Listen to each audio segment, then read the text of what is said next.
نؤمن به ونتوكل عليه ونعوذ بالله من شرور أنفسنا ومن سيئات أعمالنا من يهده الله فلا مضل له ومن يضلله فلا هادي له ونشهد أن لا إله إلا الله وحده لا شريك له ونشهد أن سيدنا ونبينا وحبيبنا وطبيبنا وطبيب قلوبنا ووكيلنا وكفيلنا وعولنا ومعيننا وغوثنا وغياثنا ومغيثنا ومولانا وملجانا ومعوانا محمد عليه السلام. أما بعد فقد قال الله تبارك وتعالى في القرآن المجيد والفرقان الحميد فأعوذ بالله من الشيطان الرجيم بفضله أوليه بسم الله الرحمن الرحيم ألا إن أولياء الله لا خوف عليهم ولا هم يحزنون آمنت بالله صدق الله العظيم. دستور کے مطابق اللہ عز و جل کے پیارے حبیب دو جہاں خاتمِ پیغمبراں ہادین سجا مالک کون و مکان وکون و آمن نبی بی کے لال محبوب ذوالجلال نبی مکرم رسول معظم رحمت عالم انسانیت کے محسن اعظم جناب پاک محمد رسول اللہ صلی اللہ علیہ وسلم کے دربار پربہار میں غلامان انداز میں غلامی کا ثبوت دیتے ہوئے بابا دے بلند درود پاک پڑھی اللہم صلی علی سیدنا و نبینا و مولانا محمد معدن الجود والکرم وعلیہ وبارک وسلم صلاة و سلاما دائما علیکہ یا سیدی یا حبیبی یا رسول اللہ صلی اللہ تعالی علیہ وسلم. نبی اور آل نبی پر ایک مرتبہ اور درود پاک پڑھی اللہم صلی علی سیدنا و نبینا و مولانا محمد طب القلوب دوائیہ ولافت الابدان بشفائیہ ونور البصار وضیائیہ وعلا آلہ وصحابہ دائما ابدا. عقیدت و محبت کے ساتھ ایک مرتبہ اور بابا دے بلند درود پاک پڑھی اللہم صلی علی سیدنا و نبینا و مولانا محمد معدن الجود والکرم منبع الحلم والحلم والحکم وعلیہ وبارک وسلم صلاة و سلاما دائما علیکہ یا سیدی یا حبیبی یا رسول اللہ صلی اللہ تعالی علیہ وسلم. جو نبی آخر الزمان پر درود و سلام پڑھا کرتے ہیں جو نبی آخر الزمان پر درود و سلام پڑھا کرتے ہیں تو اللہ کی رحمت کے بادل اس پہ سایہ کیا کرتے ہیں. ایک مرتبہ عقیدت و محبت کے ساتھ بارگاہ رسالت مآب میں بابا دے بلند درود پاک پڑھی اللہم صلی علی اللہم صلی علی سیدنا نبینا مولانا محمد معدن الجود والکرم وعلیہ وبارک وسلم صلاة و سلاما دائما علیکہ یا حبیبی یا رسول اللہ صلی اللہ تعالی علیہ وسلم. نہ پوچھ ان خرقہ پوشوں کی ارادت ہو تو دیکھ ان کو نہ پوچھ ان خرقہ پوشوں کو ارادت ہو تو دیکھ ان کو. ید بیضاں لیے بیٹھے ہیں وہ اپنی آستینوں میں ید بیضاں لیے بیٹھے ہیں وہ اپنی آستینوں میں. حضرات سیدی سرکار صوفی با صفا سبحان اللہ قبلہ حضرت صاحب پردہ فرمائے 13 سال ہو چکے مگر عقیدت کی نظر سے جو دیکھتے ہیں تو بس وہی جلوہ یار نظر کے سامنے ہے. سبحان اللہ. زمانہ بدلتا رہتا ہے عقیدت ہو تو فیض کا عالم نظر سے نظر ملتی تو بھی تھا اور آج نظر مزار سے ملتی ہے تو بھی یہی حال ہے. میں الامر فوق الادب کے ماتحت حکم کی تعمیر کرتے ہوئے چند منٹ کے لیے آپ کے سامنے بہت سے گزار ہوں. امید رکھتا ہوں کہ آپ مجھے بھی تھوڑی دیر کے لیے قبول فرما لیں. ایک مرتبہ درود پاک پڑھی اللہم صلی علی سیدنا و نبینا و مولانا محمد معدن الجود والکرم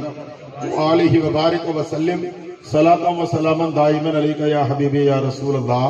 صلی اللہ تعالی علیہ وسلم. یہ ایک فقیر کلندر ایسا ہے دنیا میں ہزاروں پیر آئے اور لاکھوں مرید پائے گئے مگر ہر کوئی مرید نے اپنی پیر کی کرامت نہیں دیکھی ہے. مگر ہاں ایک یہ ہمارا پیر ہے شاید کہ کوئی ان کا ایسا مرید ہوگا جس نے کرامت نہ دیکھی ہو.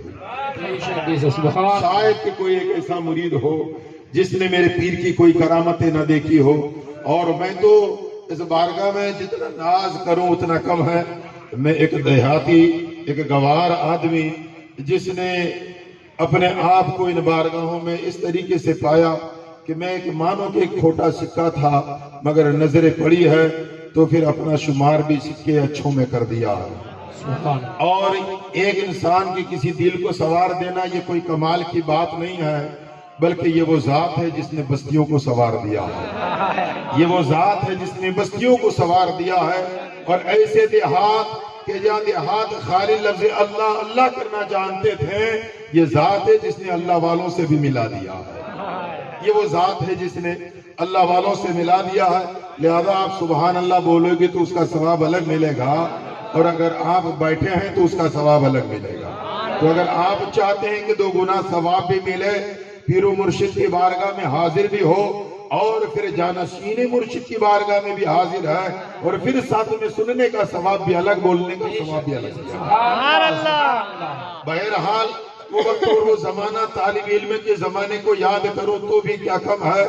بلکہ میں اپنے بچپن کے زمانے کو یاد کروں تو بھی کیا کم ہے۔ یہی پیر و مرشد کی بارگاہ میں میرے بچپن کا زمانہ تھا، نہیں بھی جانتا تھا کہ حالات کیا ہے، اور میں نے اپنے آپ کی بھی حقیقت کو بھی کہا ہے، مگر ہاں شاعر یہ کہتا ہے مٹا دے اپنی ہستی کو اگر کچھ مرتبہ چاہے، مٹا دے اپنی ہستی کو اگر کچھ مرتبہ چاہے، کہ ایک دانہ خاک میں مل کر گل گلزار ہوتا ہے۔ ایک دانہ خاک میں ملتا ہے، گل گلزار ہوتا، ایک دانہ اپنے دانوں سے نہ جانے کتنے دانے پیدا کر دیتا ہے، اور یہ دانے سے وہ مراد ہے جو زمین میں بویا جاتا ہے۔ ایک دانہ اس کو بھی کہتے ہیں جو عقل مند ہوتا ہے۔ آپ دونوں دانے نظر میں رکھیں، عقل مند دانے کو بھی لیجئے اور زمین میں بوئے جانے والے کو بھی دامن میں لیجئے، نظر میں دونوں دانوں کو رکھو۔ ایک دانہ زمین میں بویا جاتا ہے، اپنے جیسے 1000 دانے وہ پیدا کر دیتا ہے، اور ایک عقل مند بھی جب ایسی بارگاہوں سے لگ جاتا ہے تو ایسے بے عقلوں کو ہزاروں کو عقل مند بھی بنا دیتا ہے۔ میرے ایک حال یہ بھی تھا، میں دیہاتی آدمی ہوں، کسان آدمی ہوں، میں اپنی بستی کے اندر کا، اور آج بھی الحمدللہ آج بھی 13 سال تو نظر سے اجل ہوئے اس کو گزرے ہیں، مگر میں بات اس زمانے کا کرتا ہوں 1988 کے سال میں، میرے طالب علمی کا زمانہ، 85 کے سال میں پڑھنے کے لیے زیر تعلیم ہوا، 88 کے سال میں الحمدللہ میرے پیر و مرشد کی دعاؤں سے 6 بیگھے زمین میرے والد گرام میں لگی، مگر اس پر کنواں نہیں تھا، نہ اس وقت موبائل کی اور ٹیلی فون کی کوئی سویدھا نہیں تھی۔ رات کے وقت نادرکھی سے نکلا